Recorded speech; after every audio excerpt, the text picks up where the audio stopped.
Shabbat Shalom. Last week, soon after we heard about what was going on along the border of Gaza and the massacre of men, women, and children and captives taken, during my Devar Torah, I quoted from Ecclesiastes, which we read during Sukkot, Ein hadash tachat hashemesh. There's nothing new under the sun. And yet, today, we went out just before services, and in some sense there was something new, albeit it happens all the time, and we don't always notice it. But there was a special kind of eclipse, not a total eclipse. Here we only had about 80%, but we could still see the ring of fire around the sun. But the sun was darkened, covered by the moon in a rather spectacular way. And yet it seemed to me, 1 week after the terrible events in Israel, and during the period of Shiva, for so many people who were murdered, that God was hiding God's face, metaphorically, in sadness for the events, in sadness for the death and for the destruction that's going on. This week has been enormously difficult for all of us.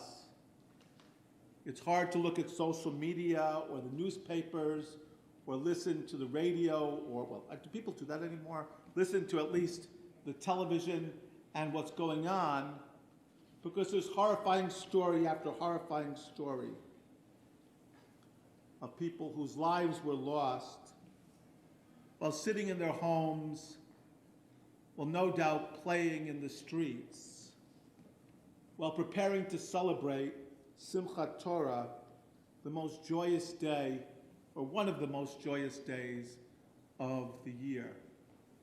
It was a very, very hard time, one that was an enormous challenge. And many of us have attended services and commemorations over the past week. And they have also been times of difficulty, times of sadness, and times of horror as stories were told, people were remembered. And yet, they've also been times of strength as the community came together to offer solace to each other, comfort each other, but also strength by being together, reminding us that we're a people united and that we together are stronger, and that Am Yisrael Chai, that the people of Israel will survive and will live and will continue and again be able to celebrate. And one of the things that made those services very meaningful was often the presence of people from the broader community, religious leaders, politicians, and the like, who knew that it was important to offer comfort at a time when people were mourning, who knew that it was important to help people to remember that we're not alone. And I appreciate that we do have someone from the LDS Church, Latter-day Saints, who's here with us this morning, offering us comfort and realizing that being there for people is the most important thing that we can do. We were here for each other. We're here for our brothers and sisters in Israel. We're here for all that are mourning, offering comfort, offering strength. We're here to remember those who were murdered. We're here to remember those who are fighting. And we're especially here to remember the families and those who are captive, wishing that they be freed soon and that again can celebrate with their families. And that most importantly, again, peace can return to Eretz Yisrael. Words, though, are not enough. We all need to think about how we can help each other And being there and being strength for those, especially the Israelis in our community and people who have friends and family who've been lost, though all of us are connected, all of us know people who were lost. Being there and being strong is something that we can do, but thinking about what Israel needs, how we can help the people who are suffering, the homeless from the villages that were near Gaza, the people who've lost families. There are ways that we can help, and the synagogue has sent out emails offering suggestions. There are others that will be found, but it's important to help out. It's important to take whatever kind of actions we can take. I was heartened. A member of our community who's Israeli was telling me that as soon as flights resumed, he was going to be on a flight to Israel to be helping out. Now, we can't all be on flights to Israel. Probably that would create more problems than help. But we can be there in other ways, and we need to look for those over the next weeks, days, and weeks. But we also need to give strength to ourselves to try to realize that despite the despair of the moment, despite the horrors that we've read about, that we still can hope. And as if you go outside now, the sun is now uncovered, the eclipse is over, so too the eclipses in our hearts will end, and we can return to joy and strength. But we also need to remember those who are lost. We also need to remember the families that are suffering.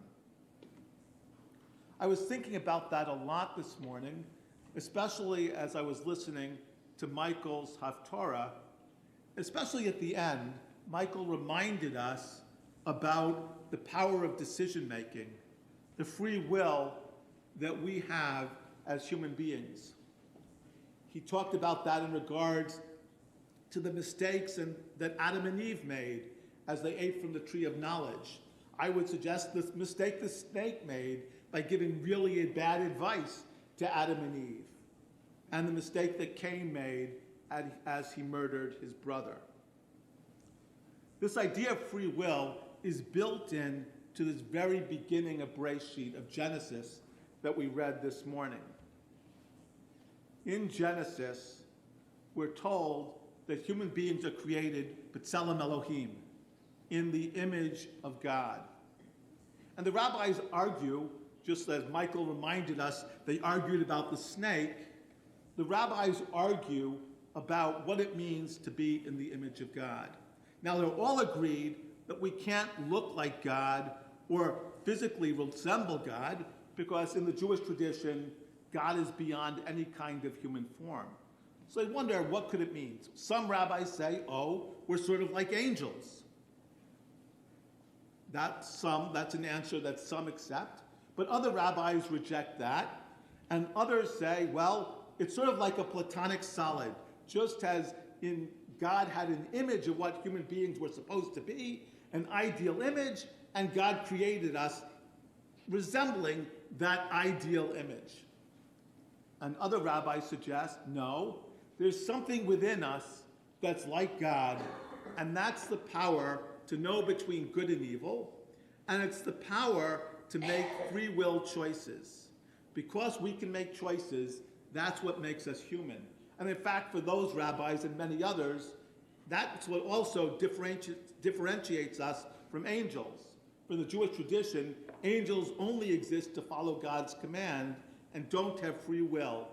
But human beings, for the Jewish tradition, are even greater than angels because we do have the power to make choices, being created that way in the image of God.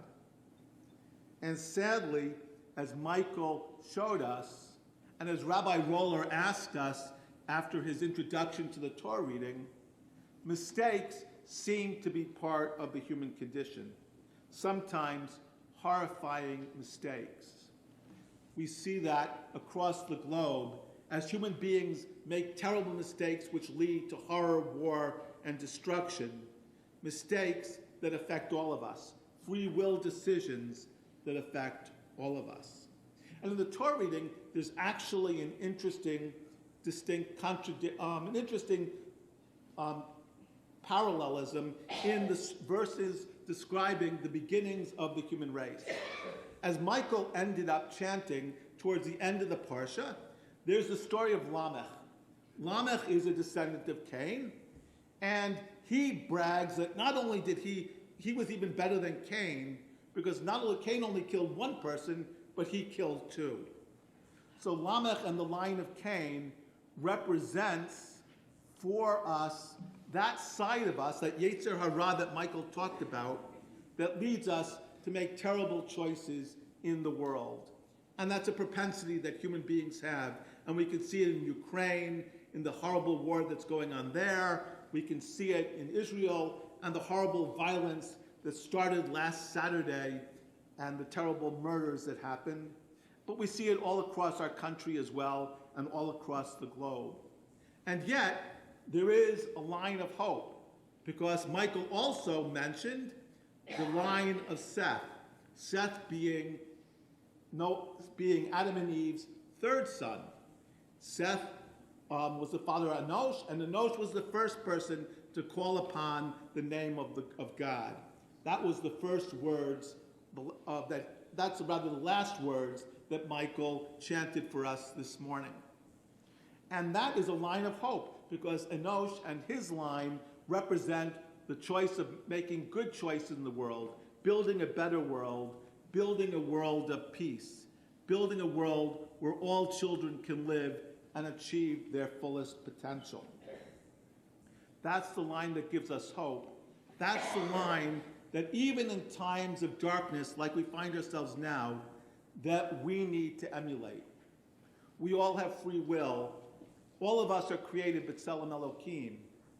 And it's the choices we make, the choices that we make that are important, the choices that we make that will shape the world in which we live.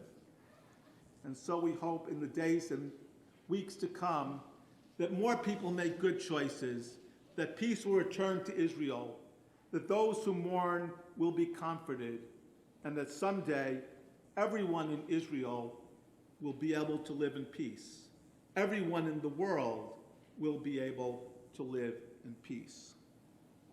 I actually wanted to point out, in a rather strange sort of strange sort of coincidence, that next week we'll be reading Parshat Noach, and this third verse of Parshat Noach reads as follows: When God saw how corrupt the earth was, for the flesh had corrupted the earth, God said, I've decided to put to end all the flesh and its lawlessness. And the word for corruption in the Torah is Hamas. And I think that says a lot about what Hamas represents. And it's the spirit of Hamas that we need to destroy from the world, as well as the physical entity that leads to such horrors in Israel and across the Middle East. Shabbat Shalom.